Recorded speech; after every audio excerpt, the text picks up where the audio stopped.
सूर्पनखा की इस गलती से हुआ इस्लाम धर्म का जन्म। रावण और लंका के अंत के बाद सूर्पनखा का क्या हुआ? क्या सच में सूर्पनखा के वंशज है मुस्लिम? क्या कारण है मुस्लिम महिलाओं के बुर्का पहनने का? आखिर क्यों गुरु शुक्राचार्य इस शिवलिंग को रेगिस्तान में लेकर पहुंचे? कैसे सूर्पनखा ने अपने डूबते हुए कुल को बचाया? आखिर क्यों मुस्लिम में शुक्रवार पवित्र दिन होता है? आखिर क्यों मक्का मदीना में हिंदुओं को जाने की परमिशन नहीं है? कहीं सच में मक्का मदीना की नींव सूर्पनखा से तो नहीं जुड़ी है? अगर आप इन सवालों को सुनकर चौंक रहे हैं तो वीडियो को लास्ट तक जरूर देखिएगा। दोस्तों, इस्लाम एक ऐसा धर्म है जिसको लेकर अक्सर लोगों के मन में सवाल या निशान खड़े होते रहते हैं, लेकिन धर्म ग्रंथों के मुताबिक इस्लाम का सीधा कनेक्शन सनातन धर्म और सूर्पनखा से जुड़ा मिलता है। हिंदुओं के पवित्र ग्रंथ रामायण में हमें त्रेता युग में भगवान श्री और रावण के बीच हुए धर्म युद्ध के बारे में जानकारी मिलती है। कहा यह भी जाता है कि अगर सूर्पनखा नहीं होती तो शायद यह युद्ध कभी होता ही नहीं और प्रभु श्री राम रावण का वध भी नहीं करते, क्योंकि सूर्पनखा जो अपने आप को सृष्टि की सबसे सुंदर स्त्री समझती थी, उसे अपने रंग रूप पर बड़ा गुमान था। इसी गुमान के चलते एक बार वन में घूमते हुए उसकी नजर प्रभु श्री राम पर पड़ी और उसे श्री राम भागे। सूर्पनखा ने तय किया कि वो श्री राम से विवाह करेगी और उसे इतना भी यकीन था कि श्री राम उसके रंग रूप को देखकर इस प्रस्ताव को ठुकरा नहीं पाएंगे। लेकिन मर्यादा पुरुषोत्तम श्री राम पत्नी व्रता पति थे। हालांकि कहा जाता है कि एक बार को भगवान श्री राम भी सूर्पनखा के रूप रंग को देखकर प्रभावित हुए थे, किंतु उन्होंने अपना पतिव्रत धर्म निभाया और सूर्पनखा के प्रस्ताव को उन्होंने ठुकरा दिया। पर जैसा कि सनातन धर्म सिखाता है कि किसी का भी दिल नहीं दुखना चाहिए, इसीलिए भगवान श्री राम ने अपने भाई लक्ष्मण जी की ओर इशारा करते हुए कहा कि यदि आप चाहें तो मेरे भाई से विवाह के लिए पूछ सकती हैं। अगर वो हाँ कहता है तो उनसे विवाह कर सकती हैं। सूर्पनखा ने भी ऐसा ही किया और लक्ष्मण जी के सामने विवाह का प्रस्ताव लेकर पहुंची,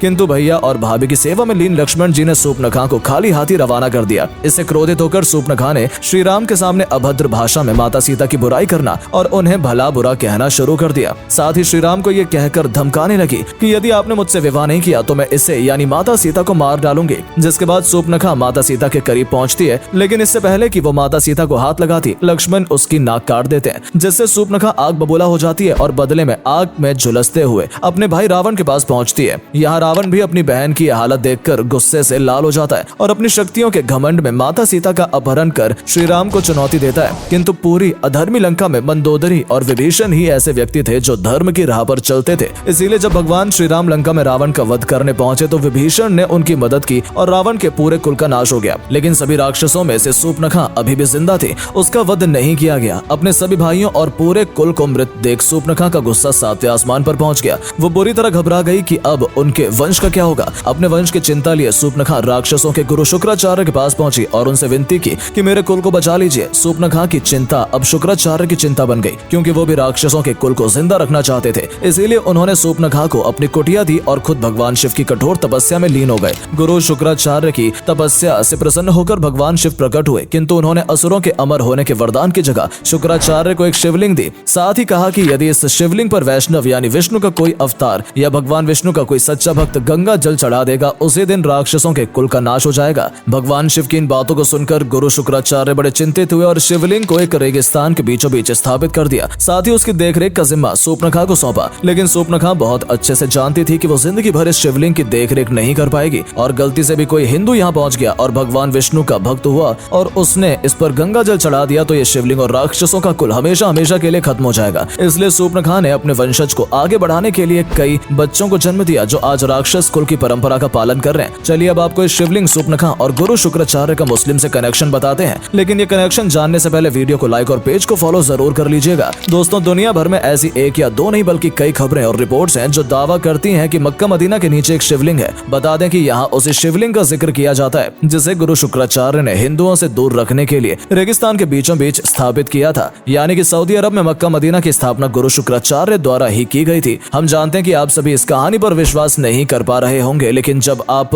धर्म ग्रंथों को पढ़ेंगे तो रावण, उसके भाइयों और लंका के नाश के बाद सूर्पनखा के बारे में कहीं कोई जिक्र नहीं मिलता है, लेकिन कुछ ग्रंथों में इस कहानी को साफ साफ दर्शाया गया है। इसके अलावा शुक्रवार का दिन मुस्लिम में बेहद खास माना जाता है, जिसे जुम्मा कहा जाता है। ऐसा इसलिए क्योंकि गुरु शुक्राचार्य ने मक्का मदीना की स्थापना की थी, अर्थात उनके नाम यानी शुक्राचार्य से शुक्रवार को खास और पवित्र दिन माना गया है। इतना नहीं दोस्तों, इसी दिन गुरु शुक्राचार्य ने सूर्पनखा के वंशजों को वरदान दिया था। सूर्पनखा के ये वंशज कोई और नहीं बल्कि आज देश और दुनिया में फैल चुके मुसलमान ही हैं। जी हाँ दोस्तों, विश्वास करना मुश्किल है, लेकिन तथ्य और सबूत दोनों ही यही कहते हैं। एग्जाम्पल है सऊदी में हिंदुओं की एंट्री पर प्रतिबंध। आज मुस्लिम कंट्रीज में हिंदू लोग जा सकते हैं, लेकिन मक्का मदीना में हिंदुओं का जाना साफ तौर पर मना किया गया है। इतना ही नहीं, मक्का मदीना के आसपास मौजूद जगहों पर भी हिंदुओं का रहना पूरी तरह से प्रतिबंध है। दरअसल मुस्लिम को यह डर हर वक्त सताता है कि अगर कोई हिंदू मक्का मदीना पहुंच गया और उसने वहां मौजूद शिवलिंग पर गलती से भी जल चढ़ा दिया तो राक्षसों का कुल पूरी तरह से विनाश के जाल में समा जाएगा। इसीलिए कहा जाता है कि सूर्पनखा ने ही इस्लाम की नींव रखी है और उसकी हर परंपरा का पालन भी मुस्लिम कर रहे हैं। उदाहरण के तौर पर आप मुस्लिम महिलाओं में बुर्का पहनने के रिवाज को ही देख लीजिए। अच्छा, आप हमें बताइए कि मुस्लिम महिलाएं बुर्का क्यों पहनती हैं? दरअसल इसके पीछे वजह सूर्पनखा ही है। सूर्पनखा ही अपने चेहरे को ढकने के लिए एक कपड़े का इस्तेमाल करती थी जिसमें यह सिवाय उसकी आंखों के अलावा कोई और अंग नजर नहीं आता था। लेकिन ये सब हुआ लक्ष्मण जी के सूर्पनखा की नाक काटने के बाद। ये तो आप सभी जान ही चुके हैं कि सूर्पनखा अपने आप को सृष्टि की सबसे सुंदर स्त्री मानती थी, लेकिन जब लक्ष्मण जी ने उसकी नाक काट दी तो उसका चेहरा बद से बदतर हो गया, जिसे देखकर आम इंसान सहित कोई राक्षस भी डर जाए। इस घटना के बाद सूर्पनखा जब भी अपना चेहरा देखती तो उसे खुद से ही डर लग जाता था। अपने इसी चेहरे को छुपाने के लिए सूर्पनखा एक कपड़ा अपने चेहरे पर लपेटती थी जिससे सिवाय उसकी आंखों के कुछ और नजर नहीं आता। और आज मुस्लिम महिलाएं सूर्पनखा की उसी परंपरा को फॉलो करते हुए बुर्का पहनती हैं। लेकिन अगर आप अब भी इस कहानी को मानने को तैयार नहीं है तो दोस्तों जरा सोचकर देखिए, हमारे मंदिरों में किसी भी मुस्लिम को आने की परमिशन होती है। हिंदुओं के सबसे पवित्र स्थल काशी, मथुरा, ब्रज, अयोध्या, वाराणसी में भी मुस्लिम जा सकते हैं, लेकिन मुस्लिम के पवित्र स्थल मक्का, मदीना में हिंदुओं को जाने की परमिशन बिल्कुल नहीं है। वहां तो किसी हिंदू के घुसने पर भी हाहाकार मच जाता है। कुरान की एक सूरत में ये साफ तौर पर लिखा गया है कि बहुदेववाद यानी सनातन धर्म से जुड़े लोगों का मक्का मदीना में प्रवेश पूरी तरह से वर्जित है। मक्का के आसपास भी हिंदुओं को रहने के लिए जमीन नहीं दी जाती है। तो ऐसा क्यों? क्या कारण हो सकता है? इस प्रतिबंध से हम सीधा अंदाजा लगा सकते हैं कि कहीं ना कहीं सूर्पनखा और राक्षसों के गुरु शुक्राचार्य से जुड़ी इस कहानी में जरूर कोई ना कोई सच्चाई है, क्योंकि धर्म ग्रंथ भी ऐसा बताते हैं कि सृष्टि का सबसे प्राचीन धर्म कोई और नहीं बल्कि सनातन ही है, जिसकी नींव आज से करीब 90,000 वर्ष पहले ही रख दी गई थी। लेकिन लोगों की अलग अलग मान्यताओं और अलग अलग परंपराओं के चलते अलग अलग धर्मों का जन्म हुआ जो दुनिया भर में फैल गए। इसीलिए आज दुनिया भर में 200 से भी ज्यादा धर्म एग्जिस्ट करते हैं। हालांकि नास्त्रोदमस जैसे भविष्यवक्ताओं की भविष्यवाणियों में कहा गया है कि चाहे कोई भी धर्म पैर पसार ले, वो दौर जल्दी आएगा जब चांद पर आधारित रहने वाला धर्म सागर के नाम वाले धर्म के आगे नहीं टिक पाएंगे। बता दें कि यहाँ सागर का मतलब हिंदू धर्म, क्योंकि दुनिया का एकमात्र हिंदू ही ऐसा धर्म है जिसकी उत्पत्ति हिंद महासागर से मानी जाती है, जबकि चांद पर आधारित धर्म है इस्लाम। लेकिन इन सब के बावजूद हम किसी भी निष्कर्ष पर नहीं पहुंच सकते हैं। लेकिन हाँ, सऊदी अरब में मक्का मदीना में हिंदू की एंट्री पर प्रतिबंध कहीं ना कहीं लोगों के शक को गहरा करता है कि हाँ, यहाँ कुछ तो गड़बड़ है, क्योंकि आप दुनिया की किसी भी चर्च में जा सकते हैं, फिर चाहे किसी भी धर्म से जुड़े हों, गुरुद्वारे, मंदिर, हर जगह जा सकते हैं, लेकिन हिंदू धर्म से जुड़े हैं तो मक्का मदीना में कदम भी नहीं रख सकते। खैर, आपको इस बारे में क्या लगता है? क्या सच में मुस्लिम सूर्पनखा के वंशज हैं? कमेंट करके अपनी राय जरूर बताइएगा। वीडियो पसंद आई हो तो लाइक और शेयर करके पेज को फॉलो कर लीजिए। मिलते हैं आपसे अगली वीडियो में, तब तक के लिए बाय बाय।